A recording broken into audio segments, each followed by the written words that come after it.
Hello friends, welcome back to my channel. நான் இன்றைக்கி உங்கள்கிட்ட பால் அடையில் எப்படி கீ செய்யலான்றது காமிக்க போகிறேன். கண்டிப்பாக வீட்டிலையே ட்ரை பண்ணி பாருங்கள், உங்களுக்கும் இதே மாதிரி வரும். இது ரொம்ப ஹெல்த்தியாகவும் இருக்கும், ஏன்னா வீட்லேயே நீங்களே செஞ்சிட்ருக்கீங்க உங்கள் கையால் தான். அதனால கண்டிப்பாக செஞ்சு பாருங்கள். நான் 1 லிட்டர் பால் ஒரு 15 டேஸ் பால் அடை எடுத்திருப்பேன். பாருங்கள் ஃப்ரெண்ட்ஸ், 15 டேஸ்லேயே எவ்வளோ வந்திருக்கு. 1 லிட்டர் பாலில் தான். நான் பால் அடை எப்படி எடுக்கிறதுன்னு நான் உங்களுக்கு ஒரு வாட்டி வீடியோ செஞ்சு காமிக்கிறேன். அந்த பால் அடை வந்துட்டு ஃப்ரிட்ஜிலேருந்து எடுத்து வெளியே வச்சுடுங்க. ஒரு 2-3 ஹவர்ஸ் அது வந்துட்டு கொஞ்சம் கூல் டவுன் ஆகட்டும். அதுக்கப்புறம் நீங்கள் ஒரு பாத்திரத்தில் அதை போட்டுட்டு கோல்ட் வாட்டர் போட்டுட்டு நல்லா ஆட்டிகிட்டே இருந்தீங்கன்னா பால் தனியாக கீ தனியாகவே வந்துடும். ரொம்ப ஒரு 1/2 hour ஆட்டிகிட்டே இருக்கணும். அப்படி உங்களால் ஆட்டிகிட்டு இருந்தால் முடிஞ்சதுன்னா பண்ணுங்கள் கையாலேயே.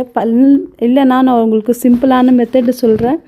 நீங்கள் ஒரு மிக்சர் ஜார் எடுத்துக்கோங்க. அந்த ஜூஸர் இருக்கும் இல்லையா பெருசாக, அதில் அந்த பால் எடுத்து போட்டுடுங்க. அந்த பால் அடையை எடுத்து போட்டுடுங்க. அப்புறம் அதில் கோல்ட் வாட்டர் நீங்கள் போட்டு ஜூஸ் பண்ணுறீங்களா, அந்த மாதிரி அரைச்சி விட்டுட்டிங்கன்னா கரெக்டாக பால் தனியாக பால் அடை தனியாக வந்துடும், அந்த கீ தனியாக வந்துடும். அதுக்கப்புறம் நீங்கள் அது வந்துட்டு கடாய் எடுத்துக்கோங்க. கடாயில் எதுவுமே போடணும்னு அவசியம் கிடையாது. கடாய் எடுத்து அந்த பால் அடை வந்துட்டு எல்லாத்தையும் நீங்கள் எடுத்து வச்சுருக்கீங்க இல்லையா, அதை எடுத்து கடாயில் போட்டுடுங்க. அப்புறம் ஒரு 5 minutes நீங்கள் அது ஹை ஃப்ளேமில் வச்சுட்டு ஆட்டிகிட்டே இருங்க. கரண்டி வச்சு ஆட்டிகிட்டே இருந்தீங்கன்னா கரெக்டாக உங்களுக்கு கீ தனியாக வந்துடும். அதில் கொஞ்சம் தனியாக கருப்பாகிடும். அது வந்துட்டு நீங்கள் ஃபில்டர் வச்சு ஸ்ட்ரெயின் பண்ணி கீ மட்டும் கரெக்டாக தனியாக எடுத்து வச்சுக்கோங்க. இதுதான் கீ ஃப்ரெண்ட்ஸ். ரொம்ப நல்லாயிருக்கும். நீங்கள் ட்ரை பண்ணி பாருங்கள் வீட்டில். சூப்பராக இருக்கும்.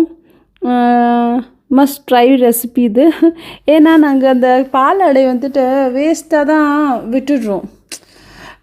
பால் அடை வந்துட்டு எதுவும் யூஸே இல்லை அப்படின்னு நினச்சிட்ருக்கோம். ஆனால் பாருங்கள் ஃப்ரெண்ட்ஸ், 15 டேஸ்லேயே நான் இவ்வளோ ஒரு 250 grams கீ எடுத்திருக்கேன். நீங்கள் கண்டிப்பாக ட்ரை பண்ணி பாருங்கள். கொஞ்சம் எஃபர்ட் என்னென்னா, இது இந்த பால் அடை வந்துட்டு ஸ்டோர் பண்ணி வைக்கிறோன்னு அவ்வளோதான். ஓகே ஃப்ரெண்ட்ஸ், எப்படி உங்களுக்கு பிடிச்சிருக்கு கமெண்ட்ஸ் பண்ணுங்கள். ட்ரை பண்ணி பாருங்கள். உங்களுக்கு என்ன நெக்ஸ்ட்டு ரெசிபி வேண்டும் அதையும் நீங்கள் கமெண்ட்ஸ் பண்ணுங்கள். நான் கண்டிப்பாக அதை செஞ்சு உங்களுக்கு காமிக்கிறேன். சிம்பிளான மெத்தட்.